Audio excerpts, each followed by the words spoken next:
speaking of falling hard, of course, during the campaign, he said to black folks, what the hell do you have to lose? Well, guess what? AG Jeff Sessions, we see what he is doing right now when it comes to rolling back Obama-era changes when it comes to American drug laws. What does he want to do? Oh, let's just throw folks in prison. He says even the low-level, nonviolent drug offenders, yeah, that's what he actually decided to do, telling prosecutors go after the harshest sentences available. Even though we've had bipartisan efforts to roll back mandatory minimums and people in prison. Well, that's what we have going on now because of AG Jeff Sessions. And to the 13% of the black men out there who voted for Donald Trump, yes, you're stupid too, okay? Because guess what? This has nothing to do when it comes to jobs or the economy. It has to do with him being, I'm going to be Mr. Tough on crime. He made that announcement just last week. Here's Sessions. Part of President Trump's promise to keep America safe. If you are a drug trafficker, we will not look the other way. Hold on. Here's former AG Eric Holder, who criticized the action. We need to ensure that incarceration is used to punish, to deter, and to rehabilitate, but not merely to warehouse and to forget. We also must confront the reality that once they're in that system, people of color often face harsher punishments than their peers.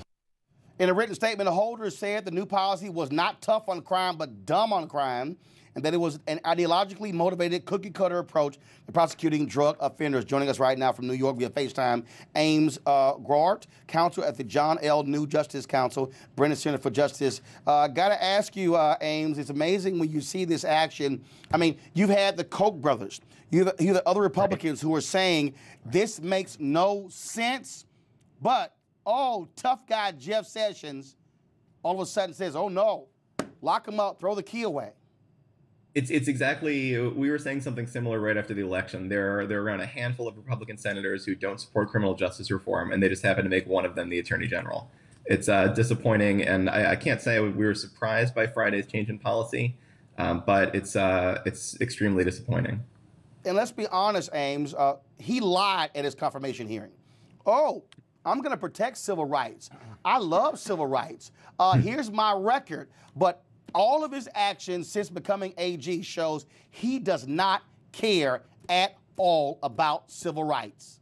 There are a few pieces of evidence you have to draw the conclusion, and I think you may be right. As soon as he became attorney general, he took steps to discontinue supervision of police departments in Baltimore and across the country that have civil rights problems. And now this, which is going to send more people to prison without a public safety reason. I can't say we're surprised, but it's troubling. Do you believe that the Republicans in the past who supported criminal justice reform, do you believe that they're actually going to step up and say, look, we're going to oppose Senator Jeff Sessions? Do you believe they're going to be as critical as others? In fact, I saw a tweet from Rand Paul. I'm going to pull up in just a second where he criticized this decision by Jeff Sessions. There's actually two reasons for hope that we've heard. Number one is that Trump sent Jared Kushner, his apparently most trusted advisor, to Capitol Hill a couple months ago to talk with Chuck Grassley about sentencing reform. And just yesterday, there was a story, call it a leak maybe, that Trump wasn't all too happy with Jeff Sessions' charging policy decisions. So there might be some reason to hope that Republicans will see what's happening, see how this is going to hurt people, and step up, and maybe they'll push for change. I'm going to retain some hope, but you and I and everyone who cares about this issue, we're going to have to keep working on it, regardless of whether we think they're going to help. Ames, we surely appreciate it, man. Thank you very much.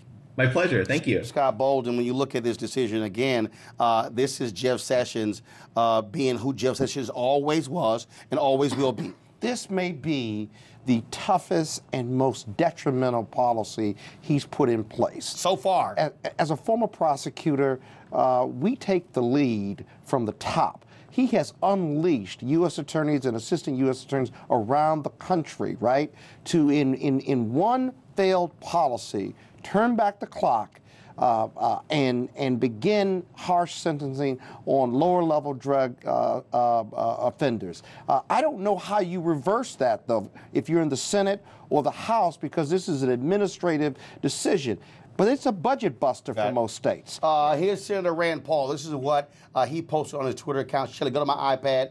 Mandatory minimum sentences have unfairly and disproportionately incarcerated too many minorities for too long. Attorney General Sessions' new policy will accentuate that injustice. Instead, we should treat our nation's drug epidemic as a health crisis and less as a lock them up and throw away the key problem, Lauren. But that's what Sessions wants to do. He wants to lock up minorities. So it's like that's not a problem for him. The thing about this, thank goodness, is this is just on the federal level, because the states are now ahead of the federal level on justice reform, particularly in Texas and Georgia. And even though you're right, it does filter down. People Xerox copy the federal legislation, they put it in the states. But the point is, I don't think this is such a small percentage of the prison population that in the grand scheme of things, the real actions on the state level. Eugene. The thing is this: if Judge Sessions wants to use full maximum mandatory minimums when it comes to prosecuting, I think the first prosecution should be for Judge Sessions purging himself to Congress. This is going to be a real harm to the Yes, African. he did. This is going to do real harm to the African American community. I think the House and Senate should move criminal justice reform legislation right away. A peaceful protest turned deadly. 37-year-old black man was shot and killed by Baton Rouge police. His hands are in the air, and you still get shot by the cops. Oh my God, please don't tell me he's dead. We're not going to let hate define us. Race is a big part of this. If truly all lives matter, then all lives need to matter equally. What we require is action. What we require is accountability. We understand that black lives do matter, and we will keep focused on this issue. NewsOne Now, every weekday morning at 7 on TV1.